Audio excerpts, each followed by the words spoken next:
பூக்கர்வாடு வந்து first Radhamohan sir சொல்லும்போது நான் வந்து அந்த ஃப்ரெண்ட் கேரக்டர் பண்ணுறேன்னு, இல்லை நீங்கள் தான் அந்த சந்திரன் அப்படின்னாரு. சார் அப்படின்னேன், லீட் ரோல் நீங்கள் தான் பண்ணணும் அப்படின்னாரு. அந்த படம் அப்புறமா முருகதாஸ் சார்லாம் ட்வீட் பண்ணியிருந்தார். ஒரு சீன், ஒரு குறிப்பிட்ட சீன் வந்து டயலாக், பெரிய லென்த்தி டயலாக், அதை ட்வீட் பண்ணியிருந்தாரு. சத்யராஜ் சார் சொன்னாங்க, cinema is a very powerful medium. நம்ம வந்து ஒரு புக்கு படிக்கலாம், not everybody will have a reading habit. அது ஒரு பேராகிராஃபாக நம்ம ஒரு 200 பேஜுக்கு எழுதிடலாம், அது எல்லாரும் படிக்க மாட்டாங்க. ஆனால் ஒரு 2 மணி நேரம் 2.5 மணி நேரம் படமாக எடுத்தோம்னா. இந்த படத்தில் நான் எக்ஸிக்யூட்டிவ் ப்ரொடியூசர். ஸோ அதனால் எனக்கு ப்ரீ ப்ரொடக்ஷனில் ஃபுல்லாக நான் இருந்திருக்கேன். எல்லா ஸ்கிரிப்ட் நரேஷனும் இருந்திருக்கேன். ஸோ அங்கேருந்தே ப்ரிப்பரேஷன் ஸ்டார்ட் ஆகிடுச்சு டெக்னிக்கலாக. ஜிடி சார் வந்து எனக்கு ஸ்கூல் ஃபீல்ட் ட்ரிப்ஸில் மியூசியம்லலாம் கூட்டிகிட்டு போகும்போது, GD Naidu museum field trips கூட்டிகிட்டு போகும்போது தான் எனக்கு I was like okay fine. And கோயம்புத்தூரில் எல்லாருக்குமே தெரியும், தே ஆர் வெரி அவேர். இப்போ நிறைய பேத்துக்கு தெரியல அப்படின்னு சொல்றது. எந்த சமையலும் ருசி தேடும் ரகசியம் 20 ரூபாய். போத்தீஸின் ஆடி தள்ளுபடி 5 முதல் 50% வரை மற்றும் இந்த ஆடிக்கு 3 சிறப்பு சலுகைகள். பாண்டி பசார் அப் டு 50% வரைக்கும் discount combo offer, buy one get one ஆஃபரும் கொடுக்கறாங்க. இன்னும் நிறைய ஆஃபர்ஸ் கொடுத்துட்டு இருக்காங்க. விழுப்புரம் பாண்டி பசார், இது ஃபேமிலி பட்ஜெட் ஸ்டோர். லலிதாவின் அங்கமெல்லாம் தங்கம் ஆடி ஆஃபர். எந்த நகை வாங்கினாலும் சேதாரத்தில் 1% கம்மி. பழைய நகைக்கு கிராமிற்கு ரூபாய் 150 கூடுதலாகவும் தரும். உங்க லலிதா ஆஃபரை கம்பேர் பண்ணுங்க. குமுதம் நேயர்கள் அனைவருக்கும் வணக்கம். நான் உங்க தீபக். இன்னைக்கு நம்ம யார் கூட இருக்கோம் அப்படின்னு பார்த்தீங்கன்னா, ஜிடிஎன் படக்குழுவினர் கூட தான் இருக்கோம். வணக்கம். வணக்கம். வணக்கம். எப்படி இருக்கீங்க எல்லாரும்? சூப்பராக இருக்கும். ஓகே, ஜிடிஎன் படம் ஒரு பயோபிக். இதை பற்றி நிறைய பேசலாம் இப்போதைக்கு. ஃபஸ்ட்டு இந்த ஜிடிஎன் படம் வந்து பயோபிக் அப்படின்னு சொல்கிறப்போ, ஆக்டராக அது நடிக்கிற உங்களுக்கு எப்படி இருந்துச்சு? நிறைய ப்ரிப்பரேஷன்ஸ் இருக்கும் இல்லையா? நார்மலாக நம்ம ஒரு கேரக்டர் அப்ரோச் பண்ணுறதுக்கும், ஒரு பயோபிக்னா அதில் இருக்கிற மாதிரியான கேரக்டர்ஸ் நம்ம எடுத்து பண்ணோம் இல்லையா? எனக்கு ஆக்சுவலாக ஃபஸ்ட் டைம் ஒரு பீரியட் ஃபிலிம் நடிக்கிறது. Okay. எனக்கு ரொம்ப பிடிக்கும் பீரியட் ஃபிலிம்ஸ் பார்க்குறது. எனக்கு பேசிக்காக ஒரு எனிதிங் ப்ரீ இண்டிபெண்டன்ஸ் லைவாக பார்க்குறதா இருந்தாலும் சரி, ஸ்க்ரீனில் பார்க்குறதா இருந்தாலும் ஒரு எக்ஸைட்மெண்ட் வரும். ஸோ கிருஷ்ணா சார் என்னை ஃபஸ்ட்டு கூப்பிட்டோன்னே ரொம்ப சேலஞ்சிங்கான ஒரு ரோலாக இருந்தது. இப்போ எப்படி பண்ண போகிறோங்கிற ஒரு ஃபஸ்ட்டு டென்ஷன் வந்தது. ஆனால் ரொம்ப ஈஸியாகிட்டாங்க டீம். ப்ரீ ப்ரொடக்ஷன் ஒர்க் வந்து ரொம்ப வெல் ஆர்கனைஸ்டாக இருந்தது. ஆஃபீஸ்லேயே டெஸ்ட் ஷூட் பண்ணாங்க, லுக் டெஸ்ட் பண்ணாங்க. பார்த்துட்டு அரவிந்த் சாரும் இருந்தார். ஓகே பண்ணோன்னே ரொம்ப அதுக்கப்புறம் ஒர்க் வந்து ரொம்ப ஸ்மூத்தாக போச்சு. ரொம்ப ஈஸியான ஒரு டீம், டு ஈகோ ஃப்ரெண்ட்லி டீம்னு சொல்லலாம். ஜாலியான ஒரு டீம். ஸோ ஒர்க் பண்ணுறது ரொம்ப ஈஸியாக இருந்தது. சீனியர் ஆர்டிஸ்ட்டோட ஒர்க் பண்ணுறது வந்து நமக்கு யூஸ்வலாக பயமாக இருக்கும். நான் பார்க்குற பிகினர்ஸ்க்கு சொல்கிறேன், இல்லை புது ஆர்டிஸ்ட்க்கு சொல்கிறேன். ஆனால் அவங்களோட ஒர்க் பண்ணுறது தான் ஈஸி. ஸோ உங்களோட ஒர்க்கை இன்னும் ஈஸியாக்கிடுவாங்க. So thanks to Jayaram sir, Maddy sir and Sathyaraj sir. அப்புறம் எனக்கு மேக்ஸிமம் காம்பினேஷன் நாங்கள்லாம் ஒரே டீம். ஜாலியாக இருந்தது. எனக்கு first time working with Thushara and amazing artist. Krishna சாரோட செகண்ட் படம். So big thanks to entire team. இதில் உங்களுடைய கதாபாத்திரம் எந்த மாதிரி இருக்கும்? யூஸ்வலாக நிறைய படங்களில் பார்த்த கருணாகரனா இருக்காது. அதை நான் ஓப்பனாக சொல்லலாம். ஏன்னா எனக்கு ரொம்ப ஒரு சேலஞ்சிங்கான ரோல் பெர்ஃபார்ம் பண்ண பார்க்குறப்பே கொஞ்சம் சீரியஸான டோன்ல. ஆமாம். ஸோ இந்த கதையை கேட்டோன்னே எனக்கு வந்து ரொம்ப எக்ஸைட்டடாக இருந்தது. இவ்வளோ ஒரு ஹெவியான ஒரு ரோல், கதைக்கு ரொம்ப முக்கியத்துவமான ஒரு ரோல், அதை நல்லா பண்ணியிருக்கோங்கிற ஒரு நம்பிக்கையும் இருக்குது. ஆடியன்ஸ் பார்த்துட்டு நீங்கள் எல்லாம் விமர்சனம் பண்ணணும், அதுக்காக தான் வெயிட். ஓகே, நிறைய பேர் வந்து சூதுகவும் யாம இருக்க பயமே இதுலலாம் வந்து உங்களை பயங்கரமாக பண்ணியிருக்கீங்கன்னு சொல்லுவாங்க. எனக்கு உப்பு கருவாடு படம் இருக்குல்ல, அதில் உங்கள் பர்ஃபார்மன்ஸ் சூப்பராக இருக்கும். காமெடி போர்ஷன்ஸ்லேயும் சரி, அந்த கேரக்டர் ஆர்டிஸ்ட்டாக நீங்கள் நிறைய இடத்துல ஸ்கோர் பண்ணுவீங்க. ஆடாம ஜெயிச்சமோட அந்த படத்துலையுமே வந்து பயங்கரமாக வந்து பண்ணியிருப்பீங்க. அதில் பார்த்த கருணாகரன் மாதிரி ஒரு சீரியஸான ஒரு அட்டெம்ப்ட் இதுலேயும் இருக்குமா? கண்டிப்பாக. நீங்கள் சொன்ன மாதிரி உப்பு கருவாடு வந்து ஃபஸ்ட்டு ராதாமோகன் சார் சொல்லும்போது நான் வந்து அந்த ஃப்ரெண்ட் கேரக்டர் பண்ணுறேன்னு, ஓகே இல்லை நீங்கள் தான் அந்த சந்திரன் அப்படின்னாரு. சார் அப்படின்னேன், லீட் ரோல் நீங்கள் தான் பண்ணணும் அப்படின்னாரு. அந்த படம் அப்புறமா முருகதாஸ் சார்லாம் ட்வீட் பண்ணியிருந்தார். ஒரு சீன், ஒரு குறிப்பிட்ட சீன் வந்து டயலாக், பெரிய லென்த்தி டயலாக், அதை ட்வீட் பண்ணியிருந்தார். ரொம்ப சந்தோஷமாக இருந்தது. வெங்கட் பிரபு சாரும், ஏன்னா எனக்கு பயம் என்னென்னா டைரக்டராக நடிக்கிறேன், ஒழுங்காக நடிக்கலைன்னா எல்லா டேரக்டரும் கோவப்படுவாங்க. ஸோ ஆனால் அதை பார்த்துட்டு நிறைய டேரக்டர்ஸ் அப்ரிஷியேட் பண்ணாங்க. இந்த ஜேர்னியை ரொம்ப நல்லா பெர்ஃபார்ம் பண்ணியிருக்கீங்க. பேசிக்காக அசிஸ்டன்ட் டைரக்டரோட நிறைய ட்ராவல் பண்ணியிருக்கேன். கார்த்திக் சுப்ராஜ் ஆகட்டும், எல்லாரும் பிகினர், படம் எடுக்கிறதுக்கு முன்னாடிலேருந்து தெரியும். ஸோ அவங்களோட ட்ராவல் பண்ணதெல்லாம் ஈஸியாக இருந்தது. ஸோ கண்டிப்பாக அந்த வரிசையில் நீங்கள் ஜிடிஎனும் பெர்ஃபார்மன்ஸ் பேசப்படும் நம்புறேன். வெயிட்டிங். Okay, thank you sir. நீங்கள் உங்களுக்கு இந்த படத்தில் எந்த அளவுக்கு ஸ்கோப் இருக்குது? இந்த கேரக்டர் எந்த மாதிரி இருக்கும்? ஃபஸ்ட் இந்த படத்தில் என்னோட கேரக்டர் பேர் மோகன். ஓகே, சார் சொன்ன மாதிரி என்னோட ஃபுல் காம்பினேஷனே சார் அண்ட் ஜெயராம் சார் தான். ஜெயராம் சார் தான் என் படத்தில் பாஸ். இவர் சொன்ன மாதிரி ஃபஸ்ட் டே போகிற வரைக்கும் பயங்கர நர்வஸாக இருந்தது. ஏன்னா இவங்க எல்லாமே பயங்கர எக்ஸ்பீரியன்ஸ் ஆர்டிஸ்ட். ஓகே, நம்ம எங்கேயாவது நோட்டீஸ் ஆகாமல் போயிடுவோமோன்னு அந்த ஒரு ஃபியர் இருக்கும் அண்ட் அந்த நர்வஸ்னஸ் இருக்கும் அவங்க முன்னாடி பர்ஃபார்ம் பண்ணுறோமேன்னு. பட் ஷார்ட்டுக்கு முன்னாடியே ஜெயராம் சார் கூப்பிட்டு நம்ம இப்படி பண்ணலாம் நீங்கள் இது பண்ணுங்க அப்படின்னு அவர் நம்மளுக்கு ஒரு ஹெல்ப் பண்ணுறது வந்து அங்கேயே எனக்கு ஓகே இவரும் நம்மளுக்கு ஹெல்ப் பண்ணுற ஒரு ஆர்டிஸ்ட், லைக் நம்மளை வந்து மேலே தூக்கி விடுற ஆர்டிஸ்ட் அப்படிங்கிற அந்த ஒரு கான்ஃபிடன்ஸ் கொடுத்தது அவர் தான். ஓகே. அதுக்கப்புறம் கொஞ்சம் அந்த நர்வஸ்னஸ்லாம் போனப்புறம் ஷார்ட்டுக்கு முன்னாடி எவ்ரி ஷார்ட் பண்ணி ப்ரிப்பேர் பண்ணிட்டே இருப்பார். அண்ட் எங்களும் ப்ராக்டிஸ் பண்ணிட்டு ட்ரை பண்ணுவார் அவர். ஸோ அது ஒரு பெரிய அட்வான்டேஜாக இருந்தது. அண்ட் இந்த படத்தில் நான் எக்ஸிக்யூட்டிவ் ப்ரொடியூசரும். ஓகே. ஸோ அதனால எனக்கு ப்ரீ ப்ரொடக்ஷனில் ஃபுல்லாக நான் இருந்திருக்கேன். எல்லா ஸ்கிரிப்ட் நரேஷனும் இருந்திருக்கேன். ஓகே. ஸோ அங்கேருந்தே ப்ரிப்பரேஷன் ஸ்டார்ட் ஆகிடுது டெக்னிக்கலாக ஒரு ஆக்டருக்கு. நல்லா பழகிடுச்சு இந்த ரோல் எப்படி தான் இருக்கும் அப்படிங்கிற மாதிரி ஒரு எல்லாரோட பெர்ஸ்பெக்டிவ்லேருந்து அந்த ரோலோட ரெஃபரன்ஸ் கிடச்சிச்சு எனக்கு. ஓகே. ஸோ இப்போ ஜெயராம் சார் நரேட் பண்ணும்போது இவங்களாம் அவங்களோட சுற்றி இருப்பாங்க, அவங்க இதெல்லாம் பண்ணுவாங்கங்கிறது அவரோட பாயிண்ட் ஆஃப் வியூலேருந்து எனக்கு தெரிஞ்சிருச்சு ஓகே. ப்ரீ ப்ரொடக்ஷன்லேயே. ஸோ அந்த ப்ரிப்பரேஷன் அங்கேயே ஹெல்ப் ஆயிடுச்சு. மேம் நீங்கள் உங்களுக்கு இந்த படத்தில் எவ்வளோ இம்பார்ட்டன்ஸ் இருக்கும், உங்கள் கதாபாத்திரம் எந்த மாதிரி இருக்கும்? ரங்கநாயகின்ற கேரக்டர் நான் ப்ளே பண்ணுறேன், ஜிடி சாரோட ஒய்ஃபாக. ஓகே. ஸோ ஒரு ஒரு நான் ஜென்ரலாகவே ரொம்ப ஒரு சுட்டித்தனமான ஒரு பொண்ணு. தெரிஞ்சுது வந்து. ஸோ அது அந்த கேரக்டர் வந்து ஒரு அட்மினிஸ்ட்ரேட்டிவ் பவர் இருக்கணும். She is Innocent. ஆனால் அந்த ஒரு ஒரு அதிகாரம் பண்ணுறதுக்கு ஒரு ஒரு ஒன்று இருக்கும்ல. இப்போ டைரக்டர் வந்து ப்ரீவியஸ் இன்டர்வியூஸில் கூட சொன்னார், அந்த காலத்துலலாம் பெண்களை வந்து வெளியிலே விடாத ஒரு காலத்தில் இவங்க வந்து ஒரு ஒரு விஷயத்துக்கு வாய்ஸ் அவுட் பண்ணுறாங்க அப்படின்னு ஒரு ஒரு ரெஸ்பான்சிபிலிட்டி இருந்தது அந்த கேரக்டருக்கு. ஸோ ரங்கநாயகி வந்து நான் வாழ்ந்தது எல்லாமே கோயம்புத்தூரில். நான் நினச்சி பார்க்கல, நான் ஜிடி நாயுடு மியூசியம் சும்மா ஃபீல்ட் ட்ரிப்ஸ் எல்லாம் ஸ்கூல்லேருந்து போவோம். ஆனால் அவரோட ஒரு கதையில் அதை என்னால் விட்னஸ் பண்ண முடியும், அவரோட ஹியூமன் சைடு, அவரோட இமோஷன்ஸை அவர் கூட இருந்தே ட்ராவல் பண்ண முடியும் அப்படின்னு நான் நினச்சி பார்க்கல. பட் ரங்கநாயகியில் அது எனக்கு நடந்துருச்சு. So I am extremely happy. Okay. Madhavan சாரோடைய காம்பினேஷன் சீன்ஸ்லாம் எந்த அளவுக்கு வந்திருக்கு உங்களுக்கு? ஆக்சுவலி ஃபுல் படமே எனக்கு அவர் கூட தான் நிறைய சீன்ஸ். லைக் ரொம்ப அவர், Sathyaraj sir, Jayaram sir, Karunakaran sir கூட ஒரு ஒரு சீன், இவங்க 2 பேர்த்து கூடயும் ஒரு சீன் தான் இருந்தது. பட் பெரிய பெரிய ஆக்டர்ஸ் கூட தான் எனக்கு வந்து சீன்ஸே இருந்தது. ஸோ இவங்கெல்லாம் பயப்படுற மாதிரி தான் நானும் பயந்துட்டு இருந்தேன். ஏன்னா லைக் ஒரு பெரிய வாஸ்ட் எக்ஸ்பீரியன்ஸ்ட் பீப்புள் அப்படி இருக்கும்போது அவங்க கூட போய் நம்ம என்னடா மியாவும் அப்படின்னு ஏதாவது என்ன பார்த்துட்டு பயந்து நிற்போம்ல, அந்த மாதிரி இருந்தது. பட் ரொம்ப கம்ஃபர்டபுள் ஆக்கிட்டாங்க செட்டே. இந்த விஷயம் இதை இப்படி பண்ணுங்க, அதை அப்படி பண்ணலாம், இந்த இந்த இடத்துல இப்படி ஒர்க் பண்ணுங்க அப்படின்ற மாதிரி ஒரு விஷயம்லாம் இருக்குல்ல. அதெல்லாம் வந்து ஒரு ஆக்டரா வந்து நான் நிறைய விஷயம் கற்றுக்கிட்டேன். மாதவன் சார்கிட்டையும் சரி, சத்யராஜ் சார்லாம் டைமுக்கு உங்களுக்கு காலையில் வர சொல்லிட்டாருன்னா வந்து ஃபுல் கெட்டப்பில் ரெடியாகி உட்காந்துருவார். ஈவினிங் 5 மணி வரைக்கும் ஷார்ட் கூப்பிடலன்னா கூட அவர் அசிஸ்டன்ஸ் அனுப்பி எப்போ ஷார்ட் எதுவுமே கேட்கறது கிடையாது, அமைதியாக இருப்பார். நெக்ஸ்ட் டே எப்போ கால் ஷீட் கட்டு பேக்கப் சொல்கிறாங்களோ அடுத்த டேட்ஸ் கேட்டால் அவங்க கொடுக்க மாட்டாங்க. ஆனால் அன்னைக்கு இங்கே இருக்கார்ல, அந்த மொமெண்ட்டில் என் வேலை இன்னைக்கு இது, இங்கே நான் இருக்கணுன்றது, நான் அதை பண்ணுறேன் அப்படின்னு சொல்லிட்டு அந்த விஷயம்லாம் நான் கற்றுக்கிட்டேன் சத்யராஜ் சார் பார்த்து. ஏன்னா இப்போல்லாம் நம்மளுக்கு நம்ம போய் மேக்கப்லாம் பண்ணி ஓகே நம்ம வெயிட் பண்ணோம், என்ன சில டைம்ஸ் அதுவே டயர்ட் ஆக்கிடும்ல. எனக்கு எப்படின்னா நான் இங்கே நடிக்க வந்திருக்கேன், எனக்கு வந்து அந்த அந்த எனர்ஜிலேயே இருப்பேன் நான். எனக்கு நடிக்கணும்ப்பா அந்த மாதிரியே இருப்பேன் நான். அப்போ அவ்வளோ எக்ஸ்பீரியன்ஸ்ட் ஆக்டர்ஸ் வந்து நம்ம கிட்ட அந்த பேஷன்ஸ் அப்படின்ற ஒரு விஷயம் வந்து ஜென்ரலாகவே அது ஜென்ரலி லைஃப்ல ஐ ஹேவ். ஆனால் இந்த மாதிரி ஒரு விஷயத்துல நான் உண்மையாகவே சத்யராஜ் சார் பார்த்து அதை நான் கற்றுக்கிட்டேன். இப்போ மேம் சொன்னாங்களே சார், அவங்களுக்கு ஒரு இன்புட் ஒன்று இருந்திருக்கு, இந்த ரியல் லைஃப் கேரக்டர் இப்படி தான் இருக்கும். அந்த மாதிரி உங்களுக்கு வந்து இந்த கேரக்டர் இப்படி தான் இருக்கும், ஏன்னா ரியல் லைஃப் கேரக்டர் கண்டிப்பாக இருப்பாங்க. அது எப்படி நீங்கள் பிக்கப் பண்ணிக்கிட்டீங்க? ஆக்சுவலாக என்னென்னா பேசிக்காக ஒரு கேரக்டர் அண்டர்ஸ்டாண்ட் பண்ணிக்கும்போது கொஞ்சம் பெக்யூலராக இருந்தது, கொஞ்சம் டிஃப்ரெண்ட்டான எனக்கே டவுட் இருந்துச்சு, இந்த கேரக்டர் நல்லவனா கெட்டவனா அப்படிங்கிற மாதிரி. ஸோ அதுக்கப்புறம் பார்த்தீங்கன்னா நான் ஐ ஹேட் அ கன்சல்டன்ட், அவர்கிட்ட போய் கேட்டேன், சூரி மாஸ்டர்னு, இப்படி இருக்குது என்னோட ப்ரீஃபான போர்ஷன் சொன்னேன், ஃபிக்ஸ் பண்ணிக்கோங்க, you are loyal to this, British டைமில் நடக்கிற கதை, ஸோ பிரிட்டிஷ்க்கு நீங்கள் லாயலுங்கிற மாதிரி மைண்டில் ஃபிக்ஸ் பண்ணிக்கோங்க, ஸோ அதை ஃபிக்ஸ் பண்ணிக்கோங்க, மற்றபடி நீங்கள் டைரக்டர் சொல்கிறத அப்படியே ஃபாலோ பண்ணிங்கன்னா கரெக்டாக இருக்கும் அப்படின்ட்டு. So Krishna sir and this entire team ரொம்ப நல்லா எக்ஸ்பிளைன் பண்ணுவாங்க.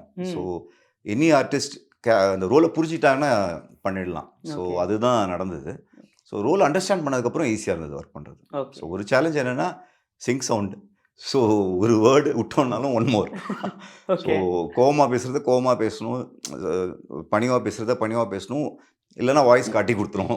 மத்த படங்கள்ல வந்து டப்பிங்ல டப்பிங் பாத்துக்கலாம் ஆமாம். அப்படின்ட்டு ஸோ ஒரு நான் ஓகே. பண்ண 2வது படம் மெய்யழகனுக்கு அப்புறம் சிங் ம். சவுண்டில் ஒர்க் பண்ணது ஜிடிஎன். சார் அப்புறம் இன்னொரு விஷயம், கிருஷ்ணா சார் வந்து காமெடி படங்கள் அதாவது காமெடி கேரக்டர்ஸும் பண்ணியிருக்காரு. சரவணா படத்துல நம்ம பார்த்துருப்போம். நீங்களும் வந்து ஒரு காமெடி அந்த மாதிரி தான் வந்து ட்ராவல் பண்றீங்க. உங்களுக்கு ஆஸ் அ காமெடினா அவர் ஏதாவது ஹெல்ப் பண்ணாரா? இந்த டைலாக்ஸ்லாம் நீங்க போட்டுக்கலாம் அந்த மாதிரி ஏதாச்சும் இந்த படத்துல அதுக்கு வாய்ப்பு இருந்ததா? கண்டிப்பாக ஏதாவது டயலாக்ஸில் வந்து நிறைய இடத்துல போட சொன்னார், ம். இந்த இடத்துல பண்ணிக்கலாம் அப்படிலாம் சொன்னார். பட் எது இது தேவை தேவையில்லாதங்கிறது அவரு உடனே சொல்லிடுவார். இது ஓகே. கரெக்டாக இருக்குது, இது இந்த இடத்துல வேண்டாம், இந்த இடத்துல யூஸ் ஆகும் அப்படிங்கிறது. கிருஷ்ணா சாரோட ஒர்க் பண்ணுறது ஈஸி ஆக்சுவலாக. நிறைய டிஸ்கஸ் பண்ணி பண்ணுவார். Jayaram sir, Sathyaraj sir, Maddy sir எல்லார் கூடயுமே ஒரு டிஸ்கஷன் வச்சுட்டு இன்புட்ஸ் எடுத்துக்குவார். He gives and takes. So அந்த மாதிரி ஓகே. ஒரு டேரக்டர். ஸோ நல்ல ஈஸி ஒரு to work with. Okay. Sir அப்புறம் மாதவன் சார் பத்தி பேசலாம். நிறைய பயோபிக்ஸ் வந்து பண்ணிட்டு இருக்காரு. சில பேர் பயோபிக் எழுதுறப்ப இது மாதவன் சார் அப்படின்னு சொல்லிட்டு வச்சிருவாங்க போல. அந்த அளவுக்கு நிறைய பயோபிக் பண்ணிட்டு இருக்காரு. துரந்தர்ல லேட்டஸ்ட்டாக பார்த்துருப்போம். இப்போ உங்களுக்கு மாதவன் சார் கூட ஆக்ட் பண்றது எப்படி இருந்துச்சு? ஏன்னா நான் ஆக்சுவலாக பயோபிக்கில் நடிக்கிறது தான் கஷ்டம். ஏன்னா இன்னொருத்தர் போர்ட்ரே பண்ணி ரியல் லைஃப்பில் பண்ண ஒரு கேரக்டர் எடுத்து பண்ணுறது தான் சேலஞ்சு. கண்டிப்பா. ஸோ அந்த அந்த ரோல்ஸ் வந்து ஃபுல்லாக அவர் எடுத்துக்கிறாரு. So mentally prepares. அவருக்கு இன்ஸ்பயர் ஆகிற ஒரு சயின்டிஸ்ட் எடுத்துக்கிறாரு. இந்த ஒரு படத்தில் வந்தால் தான் நம்ம வந்து ராமரே நமக்கு தெரிகிறார். ஸோ ராமாயணத்தை வந்து டிவியில் பார்த்தா தான் நமக்கு வந்து ராமர் இப்படி கரெக்ட் இருந்திருப்பாருன்னு நம்ம. கரெக்ட். ஸோ அதனால் முக்கியமான சயின்டிஸ்ட்டாக ம். இருக்கட்டும், ஒரு ஃப்ரீடம் ஃபைட்டர்ஸாக இருக்கட்டும். இப்போ ஜிடிஎன் எடுத்துக்கிட்டிங்கன்னா அவர் வந்து மோர் தென் அ சயின்டிஸ்ட். ஐ திங்க் ஒரு ரெவல்யூஷனரி, ஒரு ஹீரோ. ம். ஒரு ஹீரோவோட படத்தை எடுத்து காட்டுறோங்கிற மாதிரி தான் குழந்தைங்க பார்த்தாங்கன்னா, ஓ இப்படி ஒரு ஹீரோ இருந்தாரா அப்படிங்கிற மாதிரி தான் பார்ப்பாங்க. ஸோ இவர் ஒரு லேப்குள்ளே இருந்த சயின்டிஸ்ட் கிடையாது. இந்தியாவோட நிறைய விஷயங்களை பண்ணியிருக்காரு அகெயின்ஸ்ட் பிரிட்டிஷ் கவர்மெண்ட்டுக்கு. So okay. ஜிடிஎன் மாதிரி படத்தை எடுத்து பண்ணதுக்கு தேங்க்ஸ் டு மேடி சார். எனக்கு இது ஆக்சுவலி மேடிஸோட 2வது படம். ஃபர்ஸ்ட் படம் ராக்கெட்ரி பண்ணும்போதே அவரோட க்ளோஸாக நான் பார்த்துட்டேன். அவரோட ப்ரிப்ரேஷனோ, அவரோட ரிசர்ச், ஒருத்தரோட படம் பண்ணுறோம் அப்படின்னா அது பயோபிக்னா அவங்க என்னெல்லாம் பண்ணியிருக்காங்க, நம்ம எது வரைக்கும் அவங்கள காப்பி அடிக்கலாம், எதெல்லாம் காப்பி அடிக்கக்கூடாது அப்படின்னு. ஓகே. ஏன்னா அது சில வாட்டி அது ரொம்ப காப்பி அடிச்சுன்னா அது வந்து மாக்ரி ஆகிடக்கூடாது. ஸோ அதெல்லாம் அது அவர் பயங்கர இன்டெலிஜென்ட். அவருக்கு எக்ஸாக்டாக தெரியும் எந்த இடத்துல லைன் ட்ரா பண்ணி இது வரைக்கும் நான் அவங்கள ப்ளே பண்ணுவேன், அதை தாண்டி பண்ணுறது அவரோட ஒரு ஆக்டர் உள்ளே வருவார்.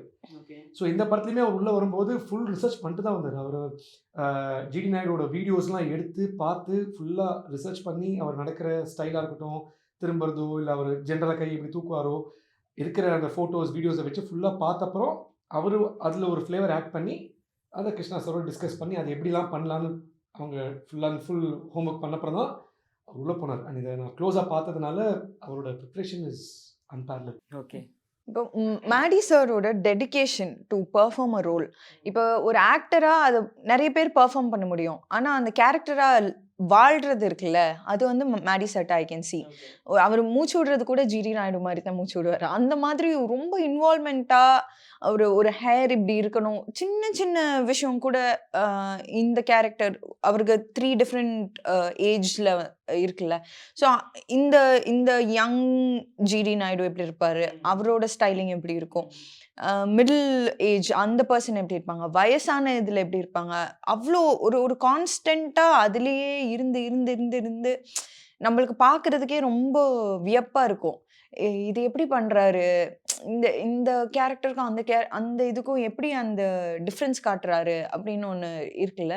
ஸோ அது ரொம்ப ஒரு பியூட்டிஃபுல்லான ஒரு விஷயம். அது நான் மேடி சார்ட்ட பார்த்தது ரொம்ப பேஷனட்டாக, ரொம்ப ஒரு ஆள் ஒரு விஷயத்த அவ்வளோ லவ் பண்ணால் மட்டும்தான் அதை பண்ண முடியும். ஸோ அப்படின்ற ஒரு மாதிரி ஒரு ஆக்டராக நான் வந்து மாதவன் சாரை பார்த்தேன். He is very intelligent. எதை பற்றி பேசினாலும் அவருக்கு தெரியும். சும்மா ஒரு நார்மலாக நீங்கள் டீ காஃபியை பற்றி பேசுங்க, இத்தனை கைண்ட்ஸ் ஆஃப் காஃபி இருக்குது அப்படி பேசுவார். திடீர்னு போய் மார்ஸ் பற்றி பேசுங்க, இந்த மார்ஸில் இப்படி ஒன்று இருக்குது அப்படி ஒன்று இருக்குது பேசுவார். So he's like very well educated and ரொம்ப ஒரு இன்ட்ரெஸ்டிங்கான ஒரு human being. I am extremely grateful I got to work with him. கற்றுக்கிறதுக்கு நிறைய விஷயங்கள். கண்டிப்பாக. ஓகே. அது மட்டும் இல்லாமல் இப்போ வந்து ஒரு பயோபிக் பண்ணுறோன்னா நார்மலாக ஆடியன்ஸுக்கு ஒரு படம் வந்ததுக்கப்புறம் தான், ஓ இப்படி ஒரு மனுஷன் இருக்காரு, இவருக்கு இப்படி ஒரு ஸ்டோரி இருக்குது அப்படின்னு தெரியும்.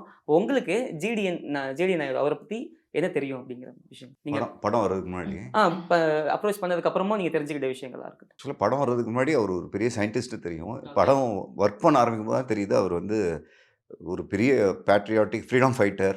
நிறைய கண்டுபிடிப்புகள் பண்ணியிருக்காரு. இன்ஃபேக்ட் இப்போ நம்ம வீடியோஸ்லாம் பார்க்குறோம், சைனாவில் 1 டேயில் வீடு கட்டுறாங்க அப்படின்னு. இது அன்னைக்கே பண்ணியிருக்காரு. இப்போ உள்ள ஓலா ஊபரோட கான்செப்ட்டுக்கு அவர் ஆல்ரெடி ஃபவுண்டேஷன் போட்டவர். ஓகே. ஸோ இந்த மாதிரி நிறைய விஷயங்கள் பண்ணியிருக்காருங்கிறது தெரியும் போது, எலக்ட்ரிக் மோட்டர் அவர் தான் இன்வென்ட் பண்ணியிருக்காரு. So Okay. நிறைய இன்வென்ஷன்ஸை தாண்டி is a big inspirations to entire என்ன சொல்கிறது செவரல் ஜென்ரேஷன்ஸ்னு தெரிஞ்சுக்கிறது. ஓகே. ட்ரெய்லர் பார்க்குறப்போ அவருடைய நெகட்டிவ் சைடையும் வந்து கவர் பண்ணுற மாதிரி விஷயங்கள் இருந்த மாதிரி எனக்கு தெரிஞ்சுது. அப்படி இருக்குமா படத்தில்? அந்த மாதிரி எனக்கு அப்படி இருக்குமா? எதுவும் தெரியல. நெகட்டிவ் சைடா ஏதாவது கோவங்கிறது வந்து காமன் தானே. ஓகே. பேசிக் ஹியூமன் இமோஷனா என்னெல்லாம் காமிக்க முடியுமோ அவரோட அதெல்லாம். ஆங்கிள் அது காமிச்சிருக்கும். அது நெகட்டிவா பாசிட்டிவானு பார்க்குறவங்களோட பெர்ஸ்பெக்டிவ்ல தான் இருக்கும். ஓகே. ஏன்னா அந்த பிஜிஎம்லாம் சேர்த்து பார்த்ததுக்கப்புறம் சரி இப்படி ஒன்று இருக்க போல அப்படிங்கிற மாதிரி இருந்துச்சு. நீங்கள் சொல்லுங்கள். எனக்கு இதுக்கு முன்னாடி இந்த படத்துக்கு முன்னாடி ஜிடி நாயுடு பற்றி தெரிஞ்சது வந்து நம்ம கவுண்டமணி சார் ஜோக்கில் இவர் பெரிய ஜிடி நாயுடு. எனக்கு அப்படிதான் எனக்கு தெரிஞ்சது. அதை தாண்டி எனக்கு அவ்வளோ தெரியல. ஓகே. பட் இந்த படம் வந்தப்புறம் ஃபஸ்ட்டு ப்ரீ ப்ரொடக்ஷனில் வந்து நாங்கள் போய் ஒரு மியூசியம் விசிட் பண்ணோம் கோயம்புத்தூரில். ம். ஸ்கிரிப்டாக படித்தேன். பட் போய் அந்த மியூசியமை பார்த்தா தெரிஞ்சது ஸ்கிரிப்டில் இருக்கிறது வந்து ப்ராப்ளி ஒரு 10% தான். ம். அவர் பண்ணாதது ஒன்றுமே இல்லை. அவர் எல்லா ஃபீல்டுமே இங்கிலீஷில் சொல்லுவாங்க jack of all trades master of none. அவர் actually jack of all trades master of all trades. Okay. எந்த விஷயம் எடுத்தாலுமே அதில் வந்து பெஸ்ட்டாக பண்ணணும்னு யோசிப்பார். இப்போ இன்னைக்கு வந்து லாஸ்ட் ஒரு 5-10 இயர்ஸ் ஒரு 20 இயர்ஸ் இந்தியாவில் வந்து இந்த மேக் இன் இந்தியா இனிஷியேட்டிவ் எது பண்ணாலும் இந்தியாவிலே இது பண்ணணும் அப்படிங்கிறது வந்து இவர் அந்த காலத்துலேயே ஆரம்பிச்சிட்டார். ஓகே. நம்ம ஏன் வந்து வெளிநாட்டு பொருளை வந்து இந்தியாவில் சொந்தமாக தயாரித்து கம்மி விலையில் எல்லாருக்கும் பண்ணுற மாதிரியே பண்ணக்கூடாதுங்கிற அந்த சிந்தனை வந்து அப்போவே ஆரம்பிச்சிட்டார். ஓகே. ஸோ ஒரு இப்போது வந்து அது ஃபேமஸ் ஆகிறது வந்து ஒரு 100 வருஷம் முன்னாடியே ஆரம்பித்தது. அதெல்லாம் வந்து யோசிக்கும் போது அந்த காலத்தில் பிரிட்டிஷ் கவர்மெண்ட் எரால இந்தியன்ஸை வளரவே விடாமல் பண்ண ஒரு எரால இப்படி ஒருத்தர் வந்து வாழ்ந்து சண்டை போட்டு சாதிச்சிருக்காங்கிறதுலாம் வந்து ட்ரீம். ஓகே. Unheard of. கேட்குறப்பே கொஞ்சம் வியப்பாக தான் லைன் கூஸ் பம்ஸ் எனக்கு அதெல்லாம். அவர் ஒரு விஷயத்தில் ஃபெயில் ஆனால் அதை பற்றி அவ்வளோ யோசிக்க மாட்டார். தட்டிட்டு அடுத்த விஷயத்துக்கு போயிட்டே இருப்பார். ஓகே. நீங்கள் சொல்லுங்கள். இது ஜிடி சார் வந்து எனக்கு ஸ்கூல் ஃபீல்ட் ட்ரிப்ஸில் மியூசியம்லலாம் கூட்டிகிட்டு போகும்போது GD Naidu museum field trips கூட்டிகிட்டு போகும்போது தான் எனக்கு I was like okay fine. And கோயம்புத்தூரில் எல்லாருக்குமே தெரியும், தே வெரி அவேர். இப்போ நிறைய பேத்துக்கு தெரியல அப்படின்னு சொல்கிறது. ஆனால் படம் பார்த்த பிறகு அவரை பற்றி இன்னும் தெரிஞ்சுக்கணும் அப்படின்ற ஒரு ஆர்வம் எல்லாருக்குமே வரும் அப்படின்னு நான் நம்புகிறேன். அண்ட் அவரோட ஸ்பான்டேனியஸ் திங்கிங் இருக்குல்ல, இந்த மனுஷன் எப்படி இப்படி யோசிச்சாரு அப்படின்ற ஒரு ஒரு தாட் இருக்கு. எல்லாருமே வந்து தே வில் பி சர்ச்சிங். நிறைய பேர் சொல்லுவாங்க you have to think out of the பாக்ஸ்னு. ஆனால் பாக்ஸ்குள்ளேயே நிறைய விஷயம் இருக்கு. ம். அதெல்லாம் இவர் வந்து ஃபைன் பண்ணியிருக்காரு.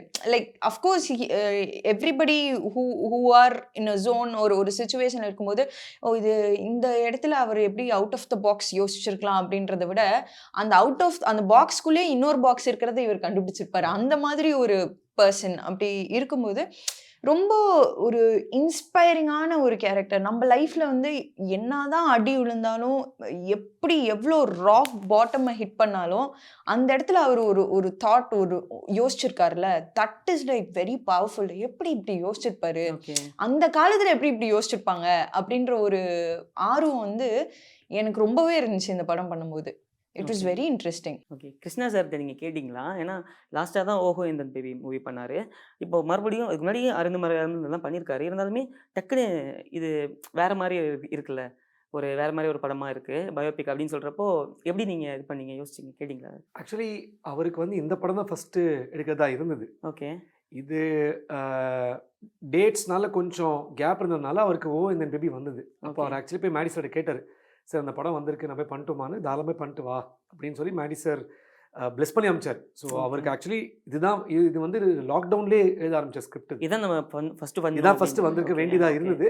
பட் இது எல்லாமே படத்தில் பெரிய ஆர்டிஸ்ட் ஓகே எங்களுக்கு. ஸோ எல்லாரோட டேட்ஸ் கலெக்டிவாக ஒரு டைம் பீரியடில் கிடைக்கிறது வந்து கொஞ்சம் சேலஞ்சிங்காக இருந்தது. ஸோ அப்போது அந்த டைம் பீரியடில் வந்து இது வந்து இந்த டைமில் தான் ஷூட் பண்ண வேண்டிய கட்டளை வந்துடுது. ஸோ அவருக்கு அந்த ஒரு கேப் இருந்ததுனால அவர் போய் அந்த படம் பண்ணிட்டு வந்தார். ஓகே. உங்களுக்கு மேடி சார் பிடிச்ச திரைப்படம் நிறைய இருக்குது. ஸோ எனக்கு அலைப்பாயுதே, மின்னலே, டும் டும் டும், ஷைத்தான், ரன், இன்னும் நிறைய படங்கள் இருக்கு. வில்லன் கேரக்டர் பண்ணியிருப்பார்ல ஷைத்தான். ஆமாம், அது பயங்கர பயப்படுற அளவுக்கு பண்ணியிருப்பாரு. ஓகே. ஸோ நிறைய படங்கள், அது அவரோட சாங்ஸ் எல்லாருமே பெரிய ஹிட்டு. ஓகே. இந்த படங்கள் ரொம்ப மோஸ்ட் ஃபேவரட் பார்த்தீங்கன்னா டும் டும் டும், அலைப்பாயுதே, மின்னலே. ஓகே. உங்களுக்கு எனக்கு ஆகுது. ஓகே. ஏன்னா அவரோட அந்த டைமில் அவர் பீக் ரொமான்டிக் மூவிஸில் எல்லாம் ஹிட் கொடுத்துருந்தாரு. திடீர்னு கட் பண்ணி ஒரு ரவுடியாக வந்து அதுலேயும் ரொமான்ஸ் நல்லா ஒர்க் ஆயிருக்கும். அதுலேயும் ரொமான்ஸ் சூப்பராக பண்ணியிருப்பாரு. பட் அந்த கேரக்டர் எனக்கு ரொம்ப பிடிக்கும் அவர். ஓகே, உங்களுக்கு மேம்? எனக்கு பிரியமான தோழி நலத்தமேந்தி ரொம்ப பிடிக்கும். அண்ட் நான் அஃப்கோர்ஸ் லாஸ்ட் இன்டர்வியூவில் டிரெக்டர் சொன்ன அன்பே சிவம், இதெல்லாம் வந்து அஃப்கோர்ஸ் மாதவன் சார் ஒரு சாக்லேட் பாயா எல்லாருக்குமே தெரியும். ஆனால் இந்த கேரக்டர்ஸ்லாம் ரொம்ப ஸ்வீட்டாக இருக்கும். அண்ட் அன்பே சிவம்ல வேற மாதிரி ஒன்று பண்ணியிருப்பாரு. அண்ட் அஃப்கோர்ஸ் எனக்கு இப்போ ஜிடிஎன் வந்து லைக் இட்ஸ் கெட்டிங் தேர் அந்த மாதிரி ஒரு ஃபேவரட்டாக இருக்கும் அப்படின்னு நினைக்கிறேன். ஏன்னா நான் பக்கத்துலேருந்து அவர் ஒர்க் பண்ணதை நான் பார்த்துருக்கேன். ஸோ ஐ திங்க் கண்டிப்பாக ஜிடிஎன் வில் பி இந்த லிஸ்ட் எனக்கு அப்படின்னு தோணுது. ஓகே, இந்த படத்தில் இப்படி ஒரு விஷயம் இருக்குது, நீங்கள் இதெல்லாம் எதிர்பார்த்து வரலாம் அப்படிங்கிற மாதிரி பீப்புள்ஸ்க்கு ஒரு விஷயம் சொல்லுங்கள். இன்ஸ்பைரிங் சயின்டிஸ்ட்டை தாண்டி ஒரு பெரிய ஹீரோவை பற்றி படம் பார்க்க போகிறாங்க. ஓகே, அதை எதிர்பார்த்து வரலாம். இது ஆக்சுவலி இது பயோபிக்காக பார்க்காம இது வந்து நீங்கள் உள்ளே வந்தீங்கன்னா இது ஒரு ஆக்சுவல் ப்ராப்பர் கமர்ஷியல் படம். ஏன்னா அவரோட லைஃபே அப்படி தான் வந்திருக்கு. ஓகே, அவர் எந்த விஷயம் எடுத்தாலுமே அதுக்கான எதிர்ப்பாக இருக்கட்டும், இல்லை சக்ஸஸாக இருக்கட்டும், இல்லை ஃபெயிலியராக இருக்கட்டும், அது எல்லாமே பயங்கர ட்ரமாட்டிக்காக இருந்திருக்கு. ஸோ இந்த படத்தில் வந்து கமர்ஷியல் படத்துக்கான எல்லா எலிமெண்ட்ஸுமே இருக்குது. ஓகே, அண்ட் இவர் சொன்ன மாதிரி நீங்கள் படம் முடிச்சுட்டு வெளியே போகும்போது இந்த மாதிரி நம்ம ஒரு 1% பண்ணால் கூட நம்ம லைஃப்பில் முன்னுக்கு வந்துடலாம். ஓகே, அந்த ஒரு இன்ஸ்பிரேஷன் கண்டிப்பாக அந்த படம் கொடுத்துரும். கண்டிப்பாக. Okay, I think Sathyaraj sir சொன்னாங்க cinema is a very powerful medium. நம்ம வந்து ஒரு புக்கு படிக்கலாம், not everybody will have a reading habit. அது ஒரு பேராகிராஃபாக நம்ம ஒரு 200 பேஜுக்கு எழுதிடலாம், அது எல்லாரும் படிக்க மாட்டாங்க. ஆனால் ஒரு 2 மணி நேரம் 2.5 மணி நேரம் படமாக எடுத்தோம்னா அதில் எல்லாருமே வந்து ஒரு ஹீரோவை பார்ப்பாங்க, ரொம்ப இன்ஸ்பயர் ஆவாங்க. ஏன்னா அவன் வந்து அங்கே ஒரு விஷயம் பேசுவான் அப்படின்னு ஒன்று இருக்குல்ல. அண்ட் இவரோட கதையே வந்து ரொம்ப இன்ட்ரெஸ்டிங்காக இருக்குது. அதை நான் சொன்ன மாதிரி அவர் எப்படி அந்த டைமில் அப்படி யோசிச்சிருக்காரு அப்படின்னு ஒரு விஷயம் இருக்குல்ல, that is very interesting. And படம் பார்க்குற ஆடியன்ஸு இங்கேருந்து வெளியில் போகும்போது, படம் பார்த்துட்டு போகும்போது இவரை பற்றி இன்னும் தெரிஞ்சுக்கணும் அப்படின்னு தான் ஆசைப்படுவாங்க அப்படின்னு எனக்கு தோணுது. அண்ட் கிருஷ்ணா சாரும் சொன்னாங்க சில இன்டர்வியூஸில், ஒரு பெரிய கடல்லேருந்து ஒரு டம்ளர் தண்ணி எடுத்து அதை தான் இந்த படமாக பண்ணியிருக்கோம். ஓகே, எவ்வளவோ இருக்கு இன்னும். அவருக்கான விஷயம், அவர் பண்ண விஷயம், அவரோட இன்னோவேஷன்ஸ் எல்லாம் பற்றி ஒரு டாக்குமெண்ட்ரி வந்து அது நேஷனல் அவார்ட் வின் பண்ணியிருக்கு. ஓகே, ஸோ அதெல்லாம் பார்த்தா அந்த இன்னோவேஷன்ஸ் பற்றி தெரியும். ஆனால் அது மீறி அவரோட ஒரு சைடு இருக்குல்ல, அவரோட அந்த ஃபைட் வித் பிரிட்டிஷ் கவர்மெண்ட் அதெல்லாம் இருக்குல்ல, அது வந்து ரொம்ப பியூட்டிஃபுல்லாக இருக்கும். அதனாலே வந்து ஐ திங்க் ஆடியன்ஸ் வந்து பார்க்கணும். ஜிடி நாயுடுனா எல்லாருக்கும் தெரியல அப்படின்னு சொல்கிறவங்கலாம் ஜிடி நாயுடுடா அந்த மாதிரி இருக்கும் அப்படின்னு எல்லாருக்கும் அவரை தெரியப்படுத்தும் அவர் பண்ண விஷயம். கண்டிப்பா, கண்டிப்பா. ஓகே, அது இல்லாமல் அவர் யூஸ் பண்ண திங்ஸ் நிறைய வந்து இந்த படத்தில் யூஸ் பண்ணியிருக்கீங்க அப்படிங்கிற மாதிரி ஒரு விஷயம் கேள்விப்பட்டோம். அதில் எந்த அளவுக்கு பண்ணியிருக்காங்க? அவரோட பைக்கு படத்தில் யூஸ் பண்ணியிருக்காங்க. இப்போ இன்னும் ஒர்க்கிங் கண்டிஷனில் இருக்குது. அதான் எனக்கு ஆச்சரியமா இருக்கு. ஏன்னா அந்த பைக்கு கியர்லாம் இங்கே கையில் இருக்குது, கையில் போகணும். அதோட மெக்கானிசமே வேறு ஓகே, டோட்டலாக. ஆனால் நிறைய விஷயங்கள் ரன்னிங் கண்டிஷனில் வச்சுருக்காங்க அவங்க ஃபேமிலி. ஸ்டீம் இன்ஜினில் ஒர்க் ஆகிற ஃபயர் இன்ஜின் இருக்குது, ஓகே, படத்துலையும் யூஸ் வருது. நிறைய விண்டேஜ் கார்ஸ், இந்த ஃப்ரண்ட்டில் சுற்றுறது, இந்த மாதிரி வெஹிக்கிள்ஸ்லாம் இன்னமும் ப்ரிசர்வ் பண்ணி வச்சுருக்காங்க படத்துக்கு. நிறைய நான் ஒரு நாள் முரளி சாரை கேட்டேன், இப்போ ஊட்டியில் மேலே ஷூட்டிங்கு என்ன எல்லா காரும் வந்திருக்கு அப்படின்னா, அப்போ தான் சொன்னார், ஓகே, பிடிஎஃப்பில் அந்த எந்த காரு எத்தனை மணிக்கு எந்த லொக்கேஷனில் வேணும்னு போட்டு நாங்கள் அனுப்பிச்சா மட்டும் போதும், அந்த டைமுக்கு கொண்டு வந்துடுவாங்க எல்லாமே. ஹில்ஸ் மேலே யோசிச்சு பாருங்க, எல்லா வெஹிக்கிள்ஸும் ஷார்ப்பாக டைமுக்கு வந்துடும் அப்படின்னு அவங்க அப்படியே அந்த லெகசியை மெயின்டைன் பண்ணுறாங்க.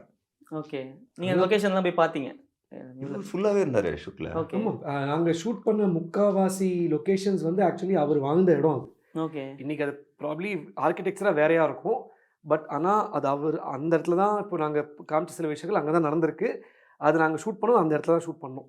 ஓகே, ஸோ அண்ட் இவர் சொன்ன மாதிரி கார்ஸ், அவர் யூஸ் பண்ண கேமராலேருந்து அது எல்லாமே அவங்க மியூசியமில் இன்னைக்கு கூட வச்சுருக்காங்க.